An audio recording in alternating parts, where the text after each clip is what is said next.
भिडियोटी को शेष पर्यंत देखा सह निजर प्रियजन निकट को भिडियोटी को शेयर करंतु। आपनकर गोटे शेयर कहार भी मूल्यवान जीवन बचाई दी पारे। मु प्रदीप एबे आसंतु जानिबा पानी पाग को नेकी नुआ अपडेट। डबल साइक्लोनिक सर्कुलेशन पश्चिम केन्द्र बंगोपसागर एवं संलग्न आंध्र उपकूल रे एक घूर्णिबल सक्रिय रहुछि। आउ गोटे घूर्णिबल म्यांमार उपर अवस्थित रहुछि। आगामी 24 घंटा रे यह उत्तर पूर्व एवं निकटस्थ केन्द्रीय बंगोपसागर रे पहुंचिब। यार प्रभाव रे आज ठारू उपकूल ओडिशा रे वर्षार प्रभाव बढ़िबो। प्रबल वर्षा नहीं आज 14 जिला को जारी होइछि येलो वार्निंग। आसंता काली पाई 12 जिला को येलो सतर्कता दिया जाइछि। 4 तारिख रे प्रबल वर्षा पाई 17 जिला को येलो वार्निंग जारी होइछि। 4 एवं 5 तारिख रे अधिक वर्षार संभावना रहिछि। ए 2 दिन किछि जिल्ला रे प्रबल अति प्रबल वर्षा हेबो। किछि स्थान रे 12 रु 20 सेंटीमीटर पर्यंत वर्षा होई पारे। 6 तारिख जाए राज्यर विभिन्न स्थान रे वर्षा लागि रहिबो। अक्टोबर द्वितीय सप्ताह रे अर्थात 13-14 तारिख बेलकू आउ एक घूर्णिबलर संभावना रहिछि। अक्टोबर मास आसिले राज्यवासी मध्य बात्या को नहीं छनका बसे। तेबे अक्टोबर 15 तारिख जाए बात्यार कौनसी आशंका नथिबा कहिसंती भारतीय पाणीपाग विभाग डीजी डॉक्टर मृत्युंजय महापात्र। से कहिसंती आसंता 15 तारिख जाए डिप्रेशन किंबा बात्यार कौनसी आशंका नाही। यहाकु नै राज्यवासी आतंकित हेबा उचित नुहे। तेबे अक्टोबर एवं नवेम्बर ओडिशा पाई गुरुत्वपूर्ण एथिपाई सजाग रहिबाकु हेबो बोली से परामर्श दैछंती। अधिक आलोचना पाई प्रोफेसर संदीप पटनायक विशिष्ट पाणीपाग विज्ञानी हमसे जोड़ी होछंती। प्रोफेसर पटनायक जदियो बात्यार कौनसी आशंका ही नहीं किंतु डबल लघुचाप चिंता भी बढ़ुची ए दशहरा रे। नमस्कार। वर्तमान आमर जो लघुचाप क्षेत्र सृष्टि हबार थिला तार संभावना नाही। घूर्णिबलय बहुत दुर्बल हे जीवो। तार आमर आंध्र प्रदेश उपरे जो क्रॉस करिवार थिला सी भी वर्तमान आउट ऑफ क्वेश्चन लागुची। किंतु वर्षा रहिबो। आज जदि आपण देखिबे नेक्स्ट 24 घंटा को आकलन नेबे संबलपुर, बालेश्वर, मयूरभंज, केन्दुझर, ढेंकानाल, सुंदरगढ़, अनुगुल, गंजाम और गजपति टिके अधिक वर्षा रही पारे।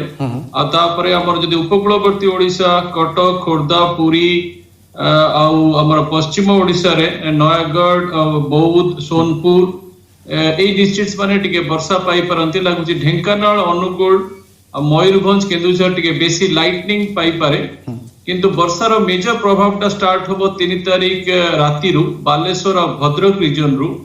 4 तारिख और 5 तारिख उपकूलवर्ती ओडिशा बालेश्वर रु आपनकर गंजाम और तांका पार्श्ववर्ती डिस्ट्रिक्ट्स माने वर्षा पाइबे। और 4-5 ए जो 48 घंटा रहउची अधिक वर्षा रहिबार बहुत संभावना रहउची। 6 तारिख पर्यंत भी वर्षा रहिबो किंतु टिके प्रभाव कमिबो। ओवरऑल प्रभावटा हमर उपकूलवर्ती ओडिशा रे 7 पर्यंत रहिबार संभावना रहउची।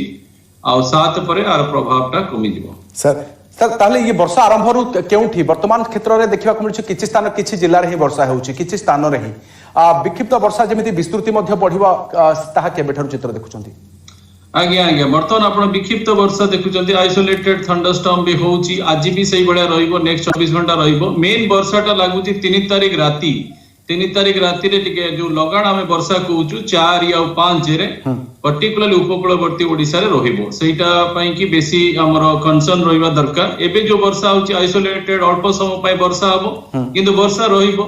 आ 3 राति रो जो वर्षाटा स्टार्ट हबो 4 या 5 6 तारिख भी वर्षा रहउछि उपकूलवर्ती अंचल रे। सेही वर्षाटा टिके जो हमर लगाण वर्षा आमे कहउछु स्थाने स्थाने अधिक परिमाण वर्षा भी हे जिवार संभावना रहउछि। पर्टिकुलरली उपकूलवर्ती डिस्ट्रिक्ट्स मानकरे आ तांको पार्श्ववर्ती डिस्ट्रिक्ट्स मानक प्रति ही टिके कंसर्न रहउछि। आउ सब डिस्ट्रिक्ट्स ओडिसा रो लाइट टू मॉडरेट रेनफॉल पाइबे, आइसोलेटेड रेनफॉल पाइबे। पश्चिम ओडिसा रे भी लागुछि 4-5 रे हमर संबलपुर, बरगढ़, झारसुगुड़ा भी वर्षा पाई परंती। किंतु मेजर वर्षार फोकस एरियाटा उपकूलवर्ती ओडिसा रे ही रहिबार बहुत संभावना। से किंतु लघुचाप जो संभावना विषय आउ टिके स्पष्ट करिवे।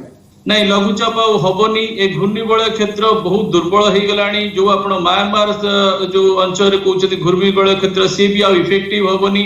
आपण जो वर्षाटा पाइबे से घूर्णिबलय रु कम वर्षा पाइबे। मोस्टली आपण जो पूर्व पवन आसुची प्रशांत महासागर 4-5-6 ता प्रभाव रे ओडिशा ही वर्षा पाउची। आंध्र वर्षा पाउनी।